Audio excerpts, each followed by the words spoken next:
Assalamualaikum warahmatullahi wabarakatuh. Innal hamdalillah nahmaduhu wa nasta'inuhu wa nastaghfiruh wa nastahdihi wa natubu ilaihi wa na'udzu billahi min syururi anfusina wa min sayyiati a'malina. Man yahdihillahu fala mudilla lahu wa man yudlil fala hadiya lahu.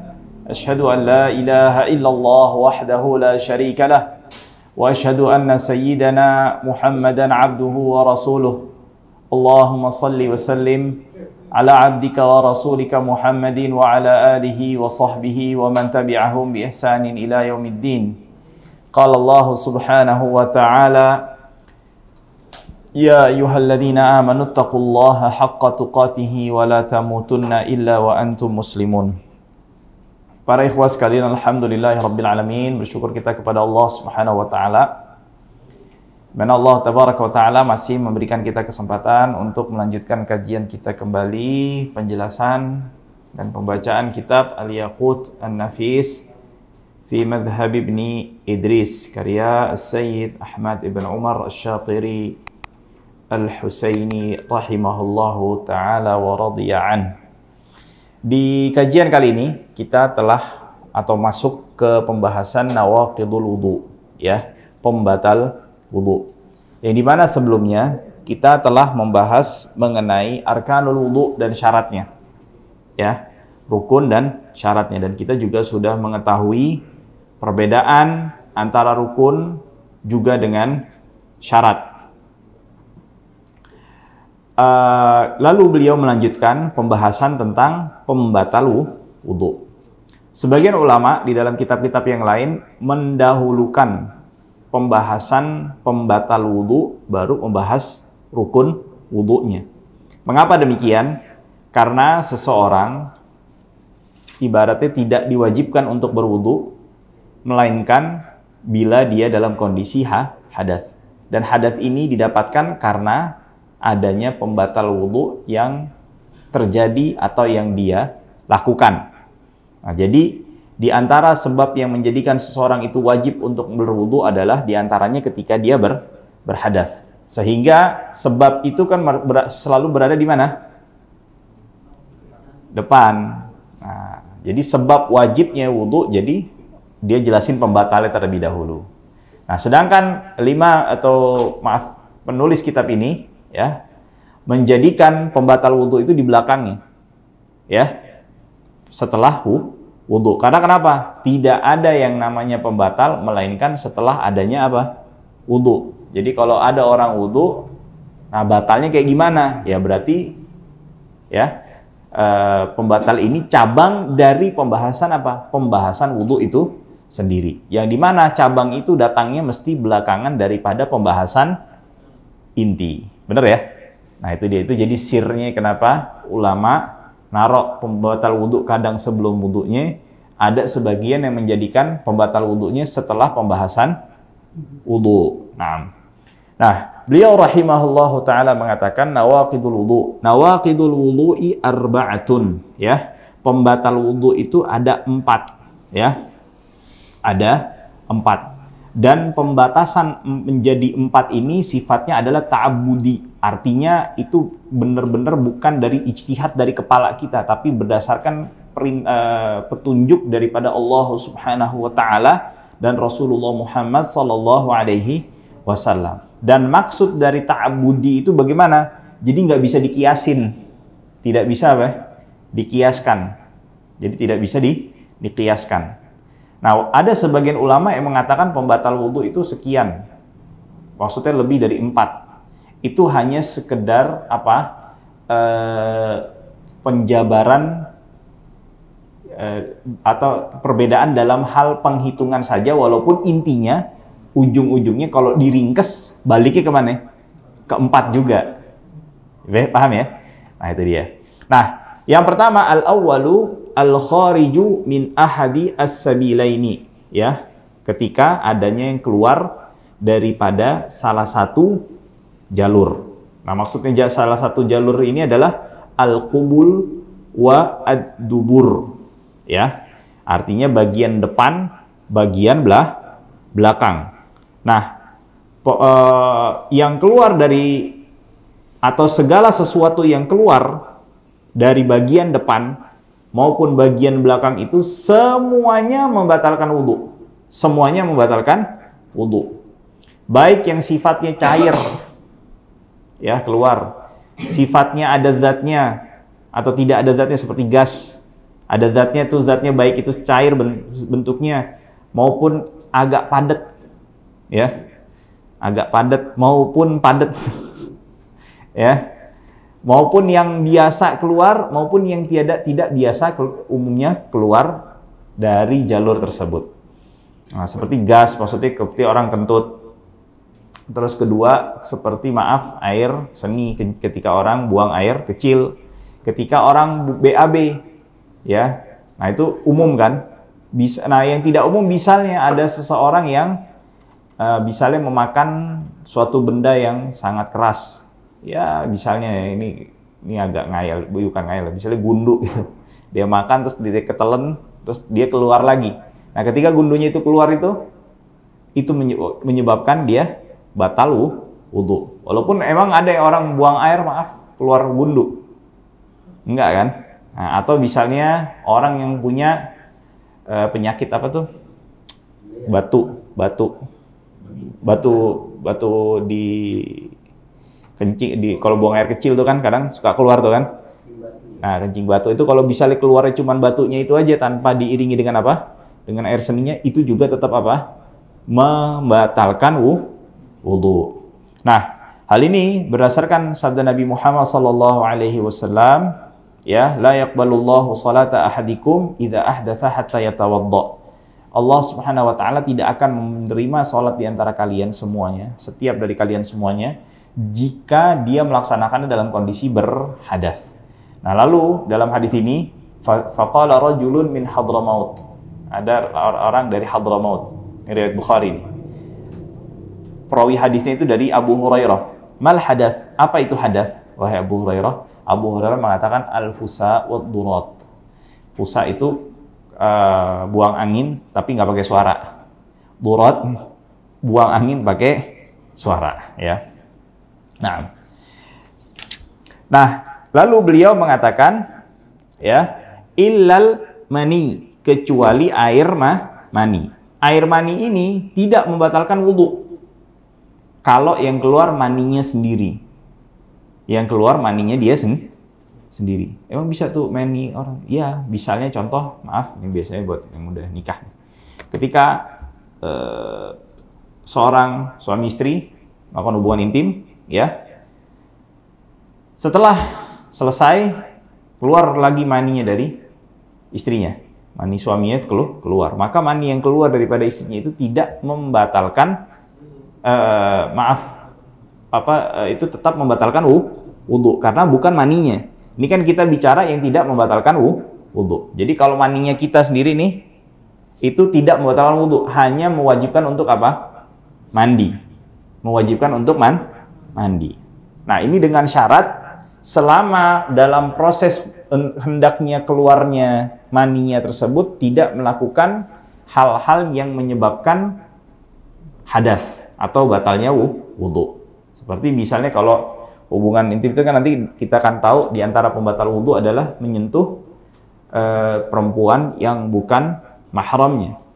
Nah, ini gambarannya, contohnya seperti apa? Contoh konkretnya, misalnya ada orang duduk di masjid, ya, duduk di masjid, dia senderan nih, duduknya bener-bener, masya Allah, lagi bisa ditambah pakai kursi leseh tuh, ya kan? Waduh, dikasih bantal lagi. Wah, tambah lagi deh tuh. Ya kan? Tidur dia. Tidur. Terus di tengah-tengah dia tidur, mimpi.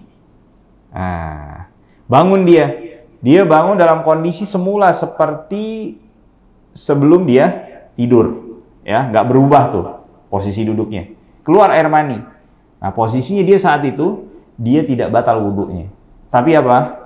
Hanya wajib untuk mandi saja. Ya. Jelas ya? Naam.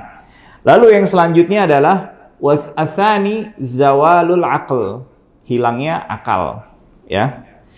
Artinya ketika dia tidak bisa menangkap yang ada yang di sekitarnya dia, kehilangan nalarnya dia, udah nggak bisa mengerti, ya, itu menyebabkan apa? Wudunya batal, ya. Nah, maksudnya hilang akal di sini macam-macam, bisa karena pingsan, bisa karena tidur, bahkan bisa karena gila, ya, tidur, gila, ya, dan juga pingsan. Nah, kalau ngantuk bagaimana? Hah? Enggak masalah. Nah, itu ngantuk itu bagaimana membedakan antara orang sudah tidur dengan orang yang ngantuk tuh bagaimana cara membedakannya? Hah? Enggak mesti ngorok. Tapi dari misalnya dia masih mendengar suara yang ada di sekitarnya. Walaupun dia nggak ngerti nih yang diomongin apa ya. Selama dia masih bisa merasakan yang ada di sekitarnya, dia tidak terhitung sebagai orang yang tidur. Ya, jadi kalau misalnya dia rebahan, terus dia masih dengar kriuk-kriuk nih suara di sekitarnya nih, ya, walaupun dia nggak paham, nah maka itu dikatakan sebagai apa? Dia belum tidur, tapi masih sifatnya apa? Ngantuk. Ya, kalau misalnya dia udah tidur dan posisinya dia tidak bisa merasakan orang yang ada di sekitarnya, suara-suara yang ada di sekitarnya, itu baru dia dikatakan apa? Tidur. Nah, mau kata yang pertama tuh, mau ngorok juga tetap nggak batal wudunya. Karena kenapa ya? Dia masih bisa ada akalnya, pikirannya nangkep, masih ada nalarnya. Dia masih bisa merasakan yang ada di sekitarnya. Ya. Nah, jadi itu juga termasuk apa? Pembatal wudu. Juga mencakup di sini maksud apa? Kalau orang yang mabuk, ya mabuk, dia mabuk entah dengan secara yang halal atau tidak halal. Dia mabuk bisa halal. Ya bisa dia nggak sengaja, dia nggak tahu dia minum khamr, bisa dia keselak terus toto dia nenggak air, ternyata yang dia pikir dia air putih ternyata khamr. Akhirnya dia mabuk. Nah, itu juga tetap membatalkan wudu. Nah, illa binaumil mumakkini, kecuali dengan tidur yang menempel bokongnya di atas tempat di mana dia duduk. Artinya dari dua bokongnya ini tidak ada jarak dengan tempat di mana dia duduk. Kalau benar-benar menempel, ya, nah itu, ya, maka tidak membatalkan wudu. Tidak membatalkan wudu. Hal ini berdasarkan sebuah hadis Nabi Muhammad SAW mengatakan, al-ainani wika usah faman nama falyatawadda. Ya, dua mata ini ya, itu sebagai talinya bokong. Artinya kalau orang udah tidur, lepas deh, ngelos deh, dia ngentut, sadar nggak sadar bakalan keluar. Nah, artinya apa? Kalau misalnya ada sesuatu yang menahan dirinya, menahan bagian belakangnya, ya, itu menjadikan, ya, dia tidak membatalkan wudunya. Karena kenapa tidur ini dijadikan sebagai pembatal wudu? Dikarenakan apa? Karena akibat tidur ini menjadikan dia tidak bisa mengontrol apa yang keluar dari bagian belakangnya. Maka bila ada sesuatu yang menahannya, menjadikan wudu atau tidur itu tidak sebagai pembatal wudu. Ditambah lagi dalam sebuah hadis para sahabat itu dari kalangan Ansor, ya, kalangan Ansor itu kan mata pencahariannya itu sebagai apa? Petani, ya, bercocok tanam. Berbeda dengan kalangan muhajirin. Muhajirin ini sebagai pedagang. Nah, yang namanya bertani kan membutuhkan fisik yang lebih banyak, ya kan? Lebih berat kerjanya. Mengakibatkan mereka ini ngantuk. Kalau udah gelap, udah masuk maghrib, ya. Nah, mereka sholat bersama Nabi Muhammad SAW, lalu sembari nunggu Isya, mereka senderan di dinding masjid sambil kepala udah begini-begini nih. Udah ngangguk-ngangguk begini, ya. Nah, ketika Rasulullah SAW datang hadir ketika masuk sholat Isya, ya, mereka semua yang tidur tadi tuh bangkit dan sholat bersama Rasulullah SAW tanpa mengulangi wudunya mereka. Kalau misalnya dengan tidur saja itu membatalkan wudu, pastilah Rasulullah SAW akan menyuruh mereka para sahabat yang tertidur tadi di masjid untuk apa? Mengulangi wudhunya. Tapi di sini Rasulullah SAW nggak menyuruh untuk mengulangi wudhunya, menunjukkan akan apa? Bahwasannya kalau tidurnya sambil duduk itu tidak membatalkan wudhu. Ditambah lagi Nabi Muhammad SAW mengatakan di hadis yang pertama tadi yang disebutkan al-ainani wika usah, dua mata ini ya pengikat daripada bokong. Nah, maka itu para ulama mengatakan, Imam Asy-Syarqawi mengatakan duduk ini sebetulnya bukan jadi barometer tunggal, tidak menjadi barometer tunggal. Artinya kalau ada orang tidurnya sambil berdiri, tidurnya sambil berdiri, terus dia taruh tongkat nahan duburnya, paham ya? Nah itu menjadikan apa? Dia nggak batal wudhu. Karena kenapa? Ada sesuatu yang menahan duburnya agar tidak bisa mengeluarkan gas atau angin atau kentut lah gitu ya. Nah, makanya itu coba kalau, tapi kenapa para ulama dengan menggunakan duduk? Karena hadis Nabi Muhammad SAW ada hadis, dan juga umumnya yang menahan itu dengan cara apa? Duduk. Coba ini Bang Imam nih. Ente kentut kayak begitu, kalau bisa kan? Mesti harus minggir miring dikit kan? Nah, baru bisa kentut kan? Nah, itu dia. Nah, makanya itu beliau mengatakan illa binaumil mumakkini maq'adahu fi min mahalli qu'udih. Ya, dengan tidur, dengan duduk yang menempel di tempat di mana dia duduk. Ya. Ats-tsalitsu, yang ketiga, iltiqai basyaratai ar-rajuli wal mar'ah. Bertemunya, bersentuhan ya, permukaan kulit antara laki-laki dan perempuan. Jadi tidak mesti harus dengan disengaja. Cukup dengan bersentuhan secara tidak sengaja, ini masuk ke dalam hukum ini. Ya, karena ada sebagian fuqaha dia dari kalangan Malikiyah itu mengharuskan adanya sengaja, bermaksud, bertujuan. Jadi kalau nggak sengaja itu tidak membatalkan wudhu. Nah, di sini beliau mengatakan iltiqai basyaratai ar-rajuli wal mar'ah. Laki-laki dan perempuan al-kabiraini, yang sudah besar. Makna sudah besar di sini apa? Mereka yang nggak mesti balik, tapi sudah umumnya pada umur-umur itu sudah memiliki ketertarikan dengan lawan jenis. Makna kabira itu artinya dia yang sudah besar itu apa? Dia sudah memiliki ketertarikan dengan lawan jenis. Nah, jadi kalau misalnya kita nyentuh anak perempuan masih umur 4 tahun, ya harus dari kedua belah pihak loh ya, dari laki-laki dan perempuannya. Kalau salah satunya belum sampai fase umur tersebut, itu tidak membatalkan wudhu. Ya, artinya kalau misalnya kita megang anak kecil umur 4 tahun, kita lus-lus jidatnya, dahinya atau pundaknya, ya, itu membatalkan wudhu nggak? Enggak. Karena kenapa? Anak yang kita pegang masih dalam tahap umur yang belum memiliki ketertarikan dengan lawan jenis. Lalu al-ajnabiyaini, asing. Maksud asing di sini adalah apa? Dia bukan mahram. Dia bukan mahram. Apa itu mahram? Setiap perempuan, kalau kita laki-laki ya, yang tidak boleh dinikahi. Yang tidak boleh dinikahi. Istri kita mahram atau bukan? Hah? Bukan. Karena kenapa? Boleh kita nikahin. Nah, mahram ini dibagi menjadi dua. Mahram mu'abbad dan mahram ghairu mu'abbad. Mahram yang selamanya dan mahram yang tidak selamanya. Nah, mahram ghairu mu'abbad itu seperti apa? Ini kita ngomong mahram mu'abbad ghairu mu'abbad dulu. Ya, seperti ipar. Ipar nih karena kita nikahin, misalnya kita istri kita punya adik perempuan, kita nggak boleh sama sekali nikahin tuh adik perempuan nih.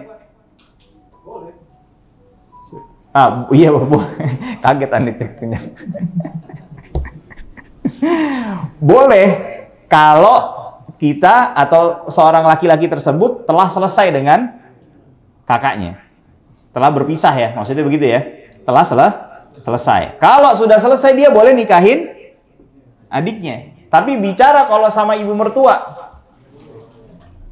Nah, mantan istri ada, mantan mertua nggak ada. Nah, itu yang dinamakan sebagai mahram mu'abbad.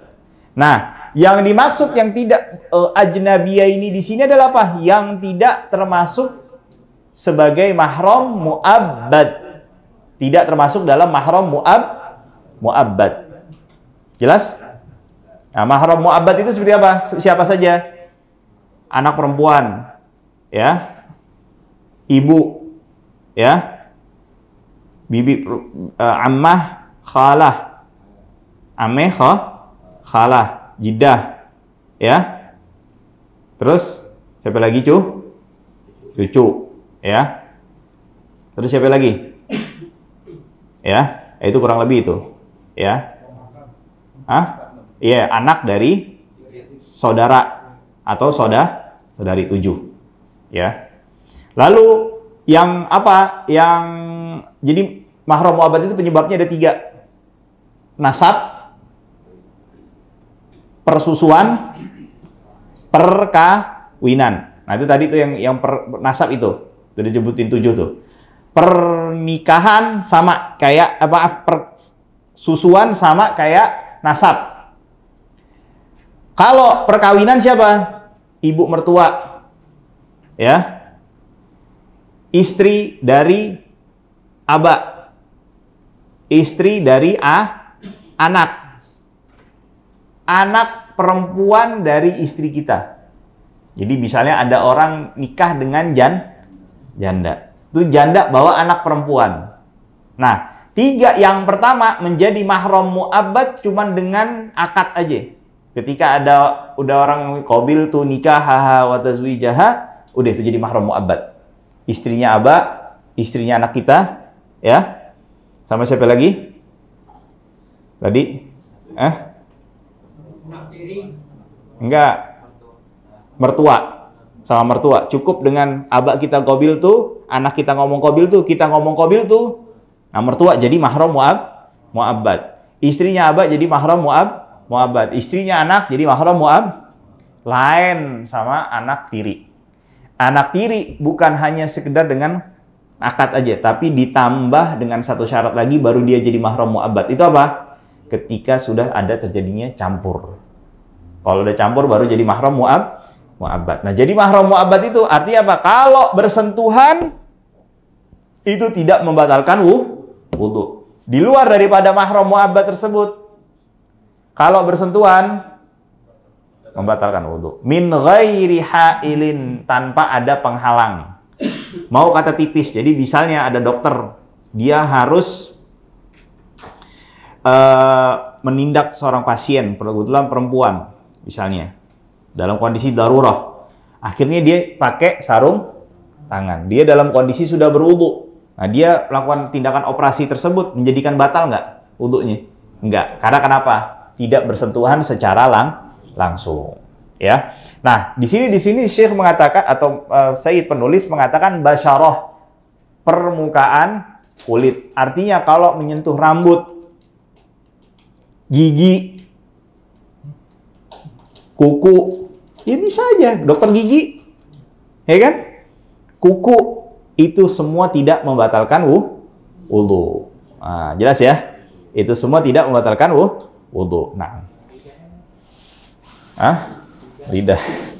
Iyalah, lidah itu juga bagian dari itu, ya. Nah, dalilnya mana?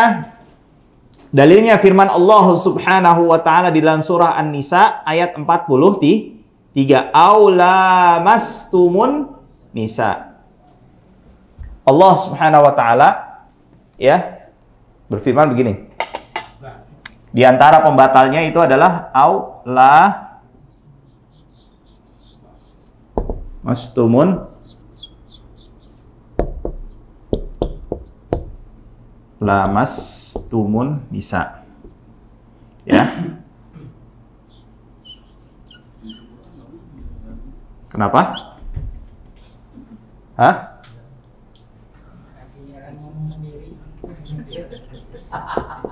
An-Nisa ayat 43.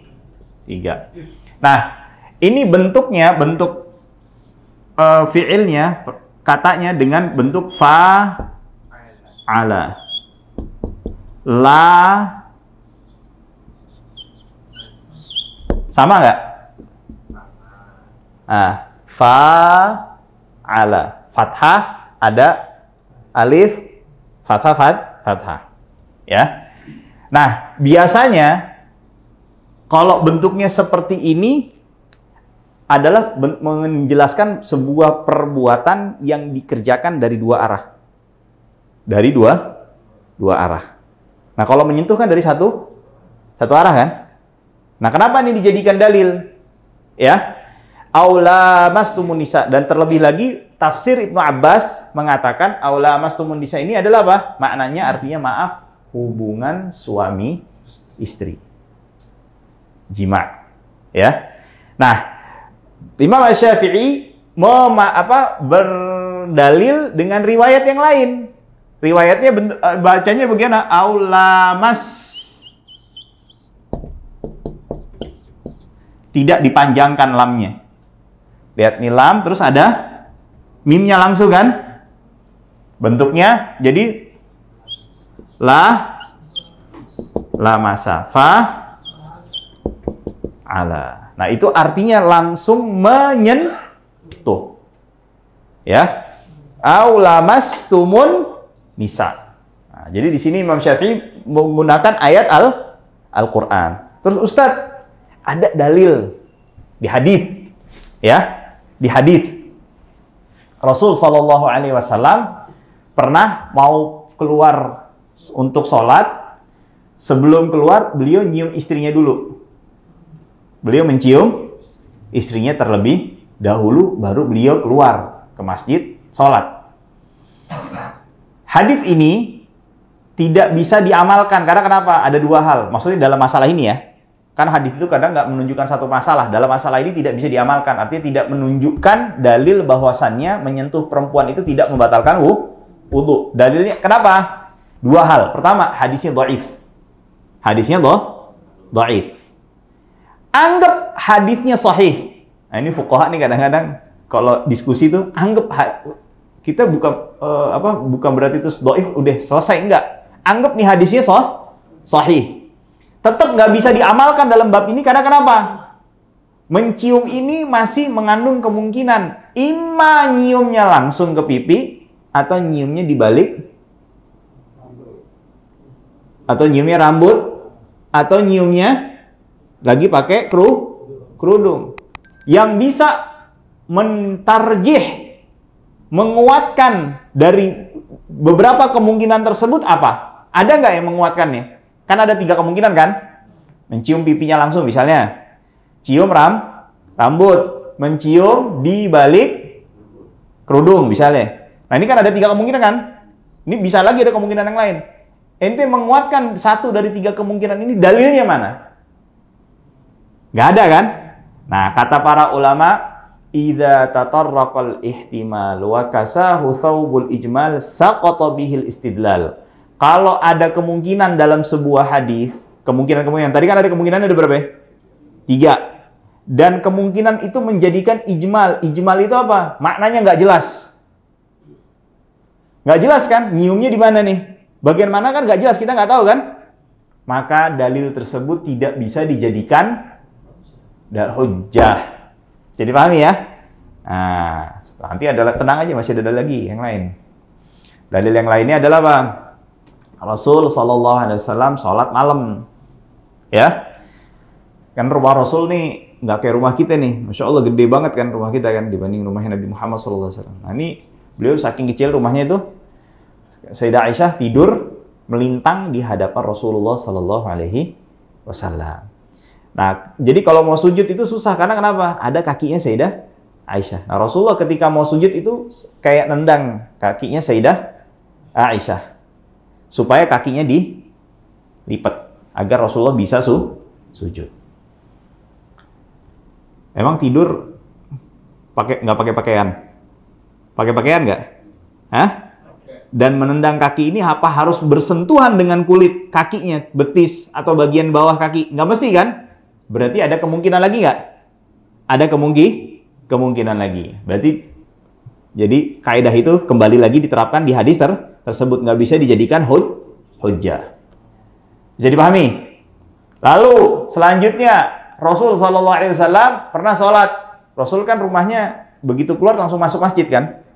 Begitu kan? Nah Sayyidah Aisyah ini tidur nyariin Nabi Muhammad, kok nggak ada di sebelah nih. Terus tangannya begini-gini, nyari-nyari. Terus beliau, Sayyidah Aisyah, megang kakinya Nabi Muhammad SAW dan terus ngintip lagi sholat. Jelas ya? Dan posisi kakinya itu sedang di mana? Lagi di dalam masjid. Nah, berarti Sayyidah Aisyah megang kakinya Rasul Shallallahu Alaihi Wasallam. Dan berarti ketika megang, Rasul masih melanjutkan sholatnya, artinya wudhunya tidak menjadi batal. Nah, perlu diketahui, ikhwas sekalian. Zaman sahabat dan zaman Rasulullah SAW, sholat dengan menggunakan khuf itu lebih dominan, lebih banyak dilakukan daripada sholat dengan bertelanjang kaki. Karena kenapa? Rasul memerintahkan untuk menyelisihi orang Yahudi dan orang ahlul kitab yang dimana mereka di zaman itu kalau masuk tempat ibadahnya nyopot sepatu. Sedangkan umat Islam di zaman Rasulullah diperintahkan untuk apa?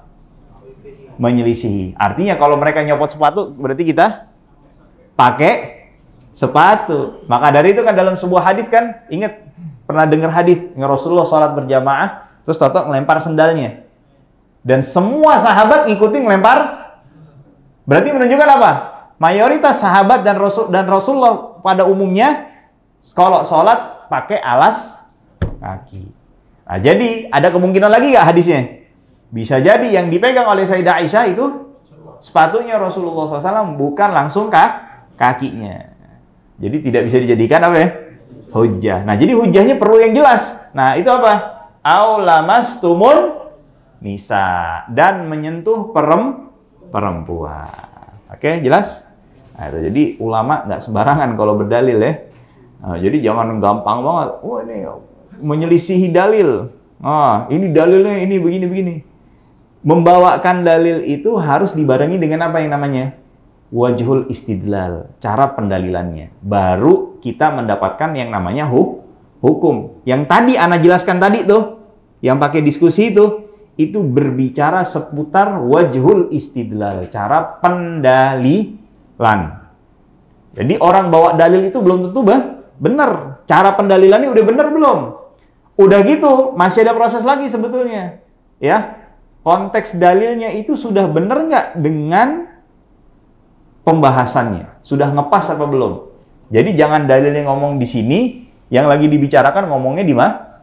Di sono. Nah, itu dia. Ya, ala kulli hal. Nah, jadi iltiqa'i basyarati rajul wal mar'ati al-kabiraini al-janabiyaini min ghairi ha'ilin. Lalu yang selanjutnya ar-rabi'u, yang keempat, wa massu qubulil adamiyyi, menyentuh kemaluan manusia. Menyentuh kemaluan manusia. Berdasarkan sabda Nabi Muhammad sallallahu alaihi wasallam, man massa dzakarahu falyatawadda. Kalau nyentuh kemaluan maka langsung wudu. Nah, juga di dalam hadis yang lain, idza afdha ahadukum biyadihi ila farjihi, kalau ada seseorang yang menyentuh kemaluannya dengan telapak tangannya, dengan bagian dalam telapak tangannya.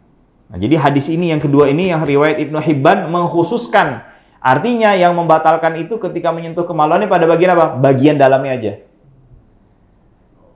Jadi kalau misalnya nih, yang mana nih yang membatalkan atau tidak nih? Kalau ente tempelkan tangan bagian dalam telapak kanan dengan telapak kiri yang dalamnya, dan ente tekan sedikit, yang tertutup ini semua bila menyentuh kemaluan itu membatalkan wudu. Yang tidak tertutup, kalau jempol diginiin ya, ini nggak mungkin jempol bisa ini kan, ya. Nah, ini kalau yang tidak tertutup maka tidak membatalkan wudu. Artinya bagian ujungnya nih tidak membatalkan, punggung tidak membatalkan, di mana sela-sela di pinggirannya tidak membatalkan wudu. Nanti kalau dia nyentuhnya dengan ini langsung bagian dalamnya itu membatalkan wudu. Kemaluannya manusia. Kalau dia megang kemaluannya kambing, kagak, ya. Kemaluannya dia sendiri maupun kemaluannya orang lain. Maksudnya gimana? Kayak misalnya ibu-ibu nih, dia nyebokin siapa? Anaknya, anak kecilnya. Ketika dia pegang, itu membatalkan wudu. Ya, jelas ya? Nah, kalau perempuan bagian yang mana? Anak nggak enak nih, itu mau bahas cuma. Nggak apa-apa deh. Hah? Iya, cuman.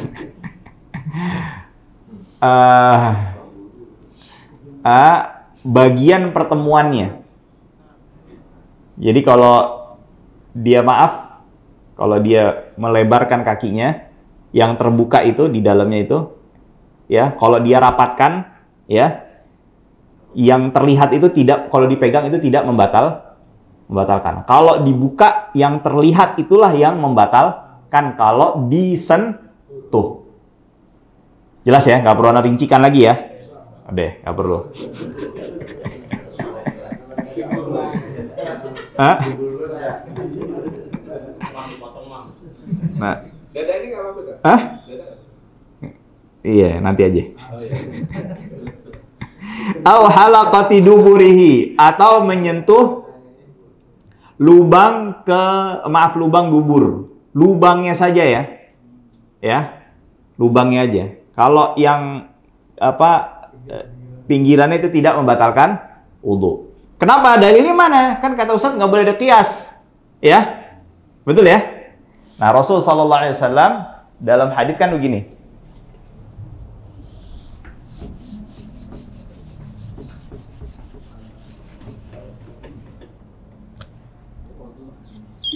Man massa, ya, farjahu, ya, falyatawaddo. Nah, lihat kata ini farjahu ya. Farja. Farj itu kalau dengan sukun ro-nya itu artinya apa? Kemaluan. Tapi kalau dalam riwayat lain, man massa farajahu dengan fathah. Man massa farajahu itu artinya bukaan. Bukaan yang dimana keluarnya hajat. Nah, yang keluar bukan bagian depan aja kan, ada bagian belakang. Jadi dengan hadis yang riwayat ini mencakup apa? Lubang kemaluannya. Jelas ya? Man massa farajahu fal yatawaddo bi batnir rahah au butunil asabi. Nah, udah kita jelaskan itu. Baik. Alhamdulillah kita selesai membahas apa saja yang membatalkan wudu. Nah, sekarang beliau ma yahrumu ala man intaqada wudu'uhu. Lalu apa saja yang diharamkan ketika seseorang untuk dikerjakan ketika seseorang dalam kondisi wudunya batal. Yahrumu ala man intaqada wudu'uhu arba'atu asya. Wa haram bagi seseorang yang batal wudunya melakukan 4 hal. Pertama apa? Salat. Di sini salat di sini mencakup apa saja? Salat wajib, salat sunnah, ya, wajibnya wajib aini maupun wajib kifayah. Mencakup di sini sujud syukur sama sujud tilawah. Jadi nggak boleh dikerjakan sujud syukur sama sujud tilawah dalam kondisi dia tidak berwudu atau berhadas. Ya, mencakup di sini bagian orang yang salat di sini mencakupnya apa? Khutbah Jumat. Ya, khutbatul Jumat. Jadi khotib ketika di tengah-tengah khutbahnya dia berhadas, ya, dan tidak segera menunjuk pengganti, mengharuskan untuk apa? Mengulang khutbah Jumatnya. Ya, dari awal. Nah, juga yang selanjutnya adalah wat tawaf, ya. Melakukan tawaf di Baitullahil Haram. Baik tawafnya ini adalah tawaf rukun, tawaf wajib, tawaf sunnah. Tidak boleh dikerjakan tawaf kalau dalam kondisi apa? Dia berhadas. Karena Nabi Muhammad SAW mengatakan at-tawafu bil baiti salatun. Tawaf di Baitullah itu adalah salat. Artinya mengambil hukum dan syaratnya salat. Illa kecuali, baru ada pengecualiannya. Pengecualian apa?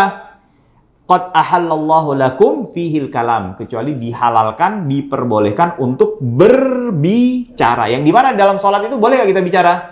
Nah, berarti menunjukkan ketika berbicara ini diizinkan, diberikan pengizinan, diberikan izin, menunjukkan hukum yang lainnya di sholat itu juga berlaku ketika tawaf. Di antaranya apa?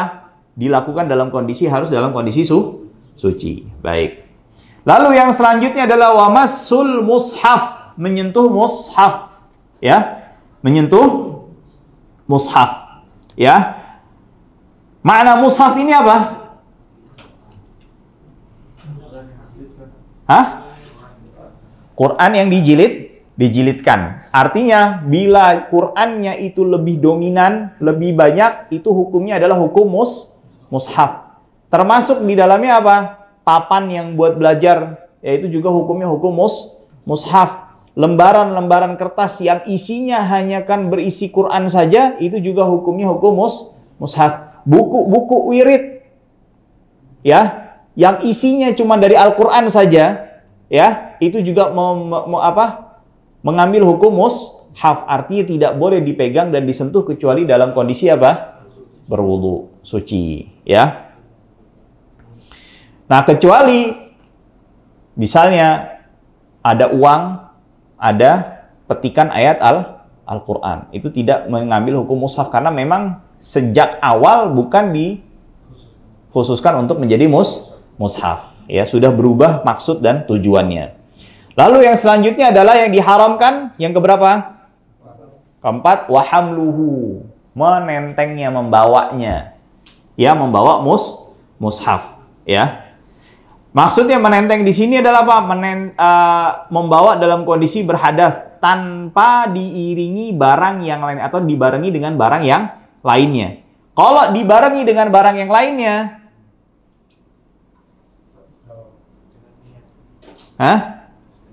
hukumnya boleh, ya. Nah, kecuali ada beberapa pengecualian. Kecuali kalau misalnya dia takut mushafnya itu jatuh ke air atau terbakar atau kena najis atau misalnya bisa diambil oleh orang kafir. Nah, itu makanya ini ada apa? Ada maksudnya langkah yang sangat tepat, bagus yang dilakukan oleh kaum muslimin di Jepang. Mereka kalau nyebarin Quran itu nggak pernah Qurannya ada bahasa Arabnya.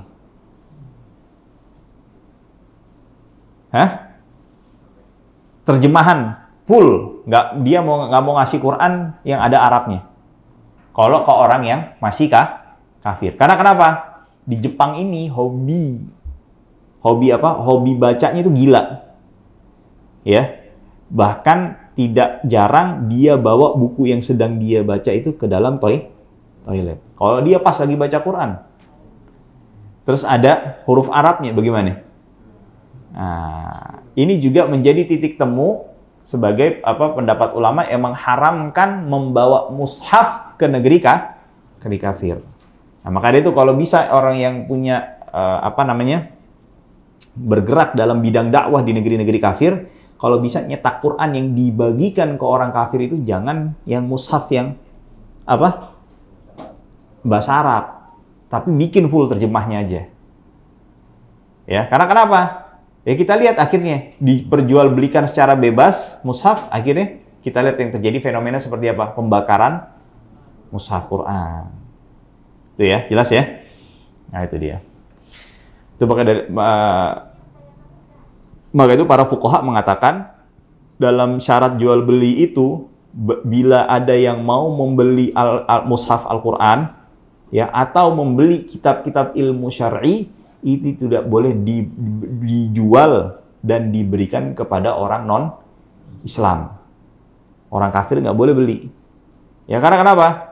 Karena kita harus menjaga kehormatan daripada Al-Quran dan juga apa? Kitab-kitab ilmu syar'i. Nah, sedangkan mereka orang kafir ini tidak memuliakan. Ya, tidak memuliakan. Akhirnya terjadilah apa yang terjadi yang kita lihat beberapa waktu belakangan ini. Nah, baik, itu yang berkaitan dengan wudu. Sekarang kita masuk pembahasan tentang ghusl, mandi. Ya, kita tahu maqasidut thaharah ini kan ada 4. Yang pertama, tujuannya thaharah itu wudu, dan yang kedua adalah mandi. Setelah kita selesai membahas semua hukum-hukum yang berkaitan dengan maksud yang pertama yaitu wudu, kita masuk ke maksud yang kedua yaitu mandi. Nah, beliau rahimahullah ta'ala mengatakan al-ghuslu lughatan, mandi itu secara bahasa artinya sailan, as-sayalan, mengalir. Ya, ketika mengalirnya air di bagian tubuh itu dinamakan apa secara bahasa? Mandi. Wa syar'an, secara syariat sayalanul ma, mengalirnya air ala jami'il badani biniyatin maksusatin, kepada di seluruh tubuh dengan niat secara khusus. Nah, di sini Syekh atau Sayyid rahimahullah taala menggunakan sayalan. Artinya nggak perlu kita yang ngeguyurin air.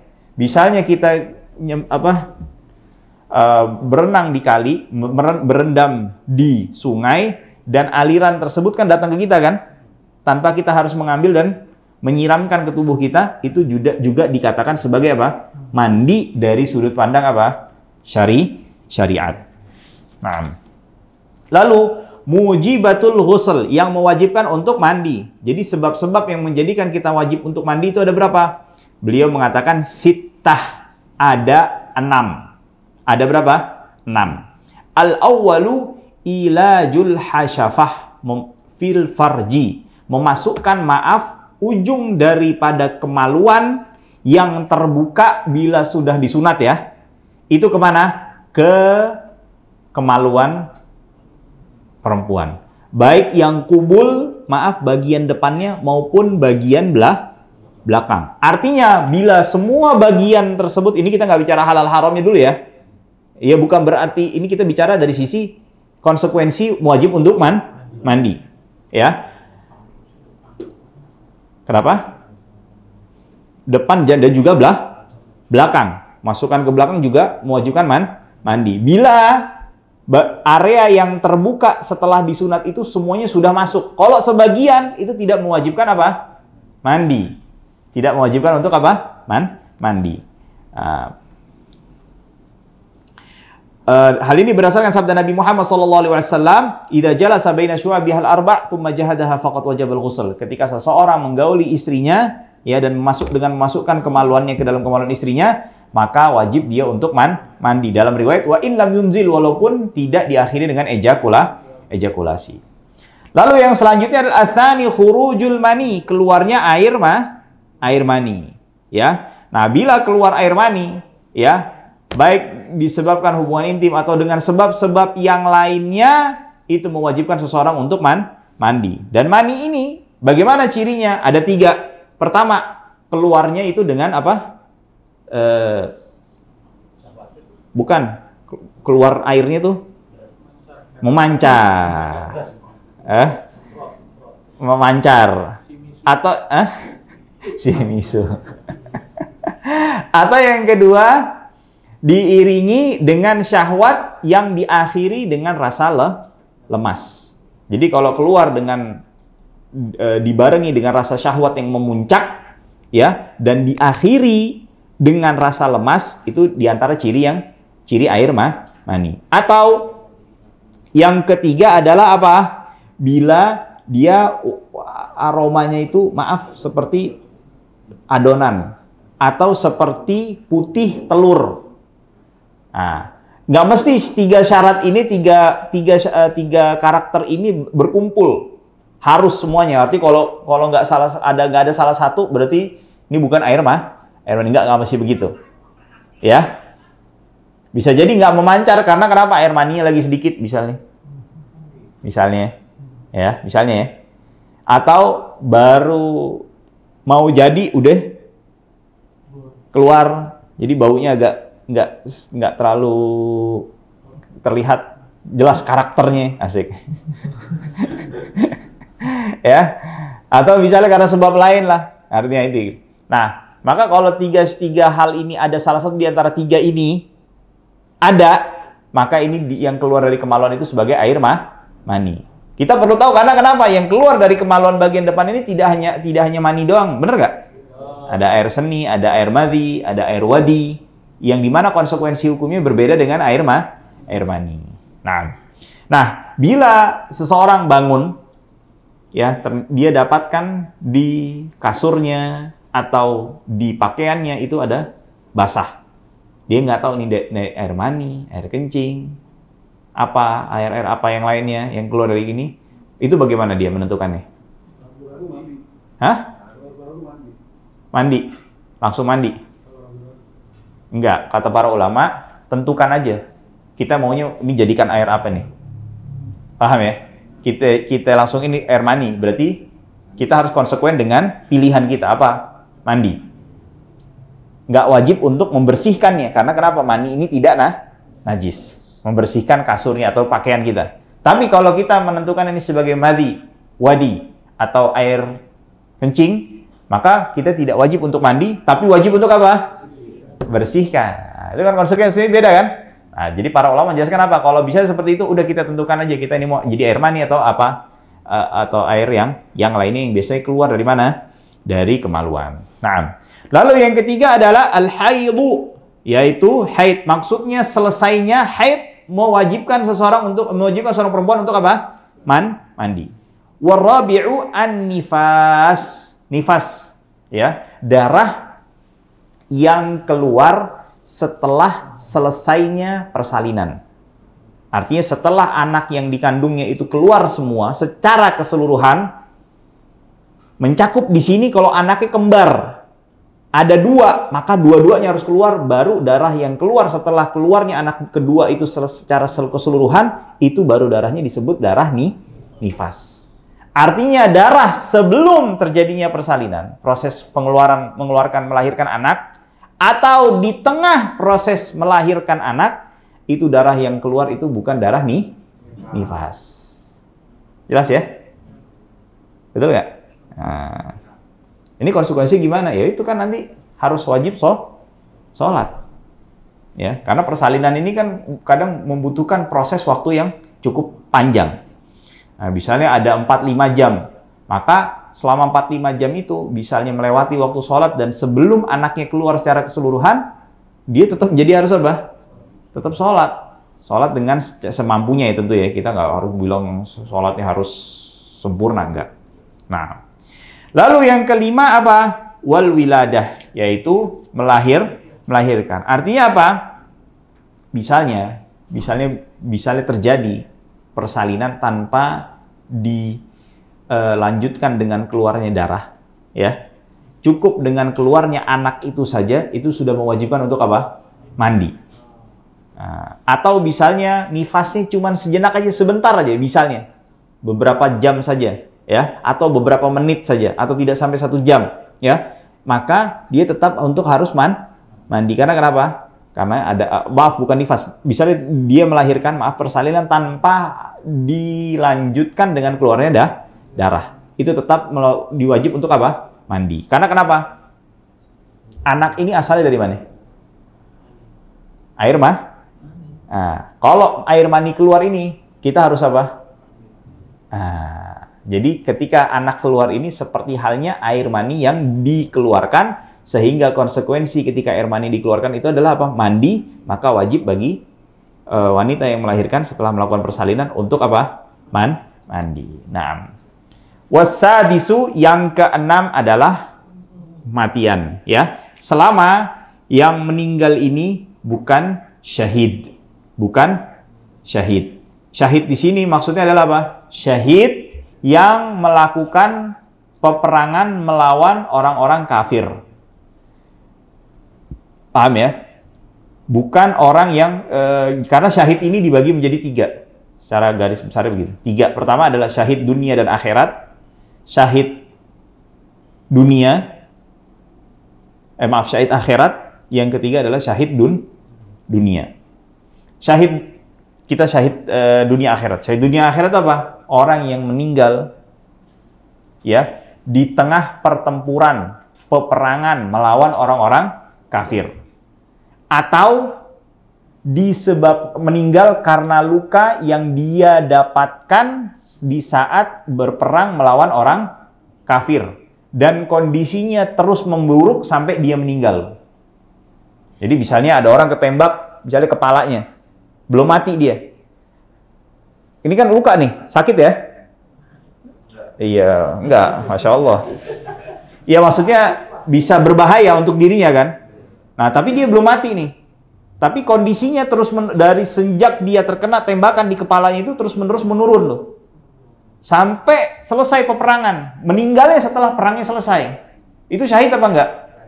Syahid. Lain kalau misalnya dia terluka nih. Sempat pulih. Nah, setelah pulih ini terjadi parah lagi atau kondisinya memburuk lagi di tempat yang sama dengan sebab yang sama. Maka itu dia tidak dikatakan sebagai apa? Syahid. Jelas ya?